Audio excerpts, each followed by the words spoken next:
Selamat siang, Bu Sinta dan teman-teman. Kami dari kelompok 8 akan mempresentasikan tentang pertumbuhan ekonomi bagian 2. Sebelumnya saya akan memperkenalkan anggota kelompok kami.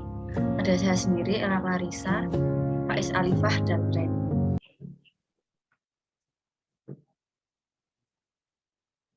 Kemajuan teknologi dalam model Solo.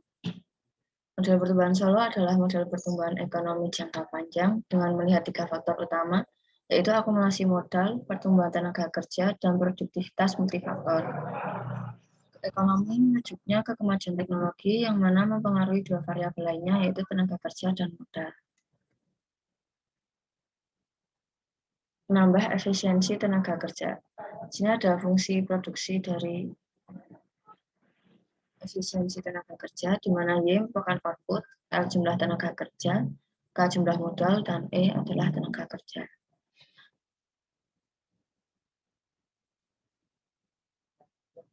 Kemajuan teknologi yang mengoptimalkan tenaga kerja.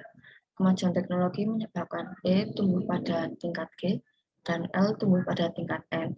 Jadi jumlah pekerja L kali E tumbuh pada tingkat N plus G. Di sini ada kurva dari kemajuan teknologi yang mengoptimalkan tenaga kerja. Kemajuan teknologi yang mengoptimalkan tenaga kerja pada tingkat G mempengaruhi model pertumbuhan Solo dengan cara yang hampir sama sebagaimana dilakukan pertumbuhan populasi pada tingkat R. Karena K didefinisikan sebagai jumlah modal per pekerja efektif. Kenaikan jumlah pekerja efektif karena kemajuan teknologi cenderung mengurangi K. Dampak dari kemajuan teknologi. Kemajuan teknologi bagi para ahli ekonomi merupakan sumber pertumbuhan ekonomi yang lebih penting. Kemajuan teknologi dapat meningkatkan nilai tambah yang tinggi. Kemajuan teknologi berarti ditemukannya cara berproduksi atau perbaikan produksi. Dengan kemajuan teknologi dapat menjelaskan pertumbuhan berkelanjutan dan kenaikan standar kehidupan berkelanjutan. Pengenalan kemajuan teknologi juga memodifikasi kriteria untuk kaidah emas. Tingkat modal kaidah emas sekarang didefinisikan sebagai kondisi mapan yang memaksimalkan konsumsi per pekerja efektif.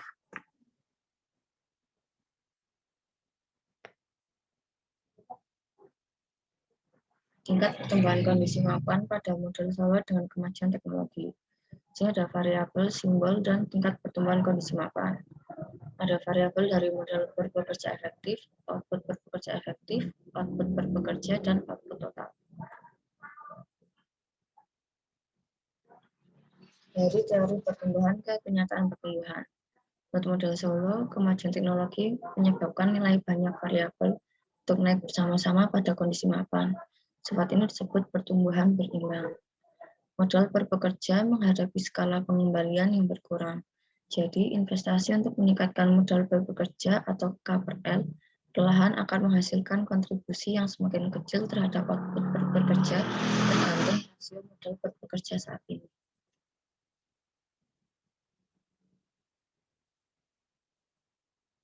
Untuk selanjutnya saya serahkan ke Faiz.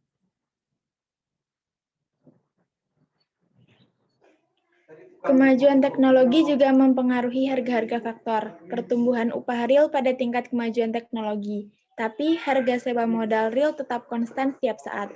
Lagi, selama 50 tahun terakhir, upah real telah meningkat 2% dan telah meningkat hampir sama dengan DPG real.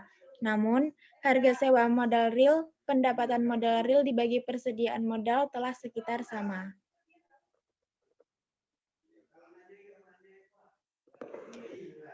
Konvergensi. Sifat mengejar ketertinggalan disebut konvergensi. Jika tidak ada konvergensi, negara yang awalnya miskin akan tetap miskin. Model Solo membuat prediksi tentang kapan konvergensi akan terjadi.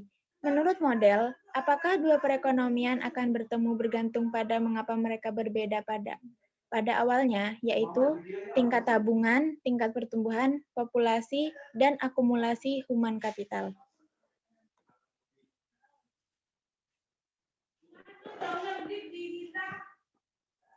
Akumulasi faktor dan efisiensi produksi. Perbedaan pendapatan adalah hasil dari 1. Faktor-faktor produksi seperti kuantitas modal fisik dan human capital. efisiensi dalam penggunaan faktor-faktor produksi. Secara sederhana, pekerja di negara miskin tidak memiliki alat dan keterampilan atau mereka tidak memanfaatkan alat dan keterampilannya secara optimal.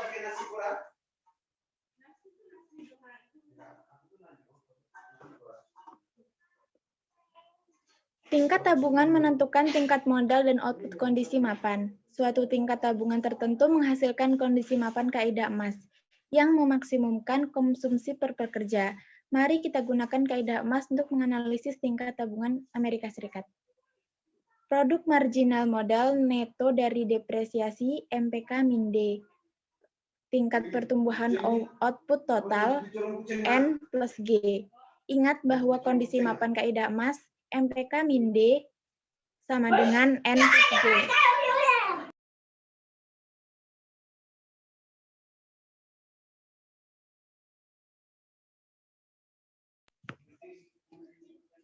Jumlah modal pada kondisi mapan kaidah emas. Jika perekonomian beroperasi dengan modal lebih sedikit daripada kondisi mapan kaidah emas, maka MPK-D lebih besar daripada N plus G. Jika perekonomian beroperasi dengan modal lebih banyak daripada kondisi mapan kaidah emas, maka MPK-D lebih kecil daripada N plus G.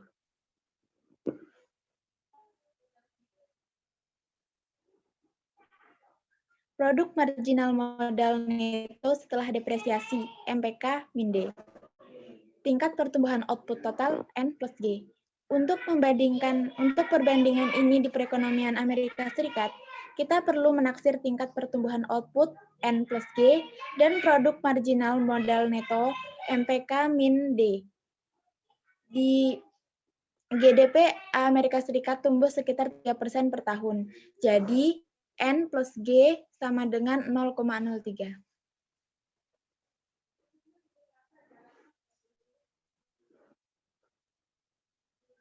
Produk marginal modal neto dapat ditafsirkan dari fakta-fakta berikut.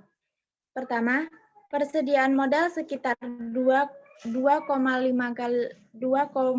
kali GDP 1 tahun, atau K sama dengan 2,5Y. Kedua, depresiasi modal sekitar 10% GDP, atau DK sama dengan 0,1Y. Yang ketiga, pendapatan modal sekitar 30% GDP, atau MPK dikali K sama dengan 0,3Y.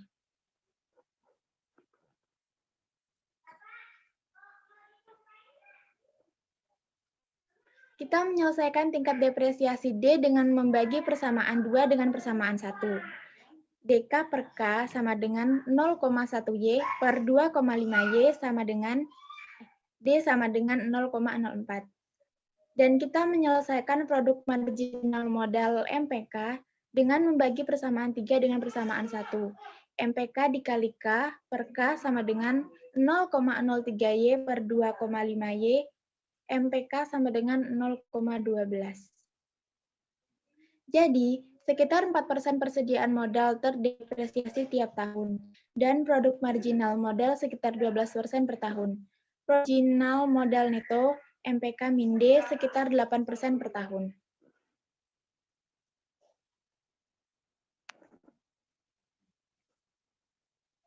Nah, kemudian akan dilanjutkan oleh teman saya, Reni.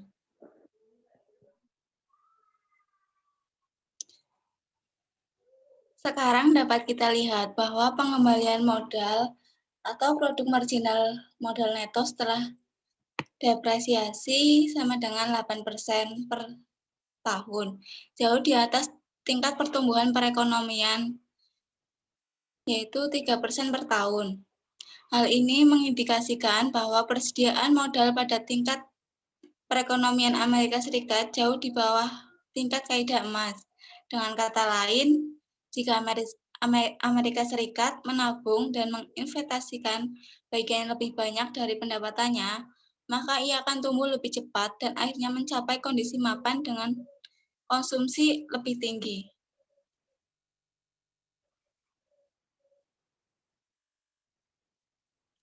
Mengubah tingkat tabungan. Tabungan masyarakat yaitu selisih antara apa yang pemerintah terima dalam pendapatan pajak dikurangi apa yang diperbelanjakan. Ketika pengeluaran lebih besar daripada pendapatan, maka terjadi defisit anggaran. Ketika pengeluaran lebih kecil daripada pendapatan, maka terjadi surplus anggaran. Tabungan swasta yaitu tabungan yang dilakukan rumah tangga dan perusahaan.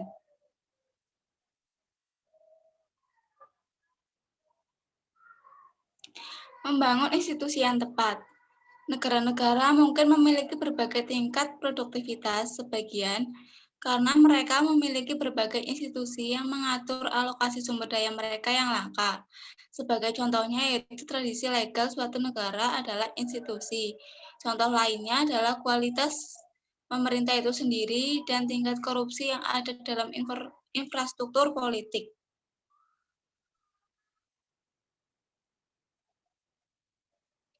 Mendorong kemajuan teknologi. Model Solo menunjukkan bahwa pertumbuhan berkelanjutan dalam pendapatan per pekerja harus berasal dari kemajuan teknologi. Model Solo menganggap kemajuan teknologi sebagai variabel eksogen dan karenanya tidak menjelaskannya.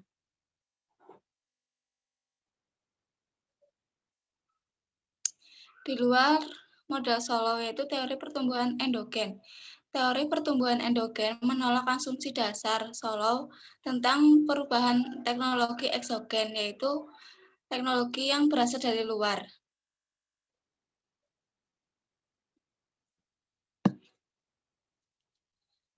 Model dasar fungsi produksi secara sederhana yaitu Y sama dengan AK, di mana Y adalah output, K adalah persediaan modal, dan A adalah konstanta yang mengukur jumlah output yang dihasilkan tiap unit modal. Atau fungsi produksi ini tidak memiliki pengambilan modal yang kian menurun. Ketiadaan pengembalian modal yang kian menurun ini merupakan perbedaan kunci antara modal pertumbuhan endogen dengan model Solow. Akumulasi modal dengan persamaan yang mirip dengan yang telah digunakan, yaitu perubahan persediaan modal sama dengan investasi dikurangi depresiasi. Kita gabungkan persamaan ini dengan fungsi produksi yang menjadi DY per Y sama dengan DK per K sama dengan SA min D.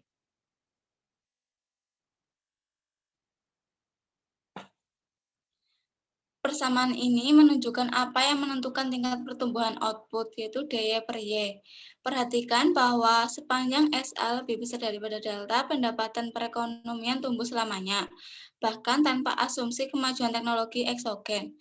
Pada model Solow, tabungan mendorong pertumbuhan sementara, tetapi pengembalian modal yang kian menurun akhirnya mendorong perekonomian mendekati kondisi mapan, di mana pertumbuhan hanya bergantung pada kemajuan teknologi eksogen. Sebaliknya, apabila pada modal pertumbuhan endogen, tabungan dan investasi bisa mendorong pertumbuhan yang berkesinambungan.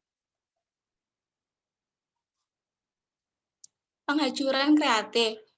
Schumpeter menyatakan bahwa kemajuan ekonomi berasal dari proses penghancuran kreatif. Menurut Schumpeter, penggerak kemajuan adalah pengusaha dengan ide untuk produk baru, cara baru menghasilkan produk lama, atau beberapa inovasi lain.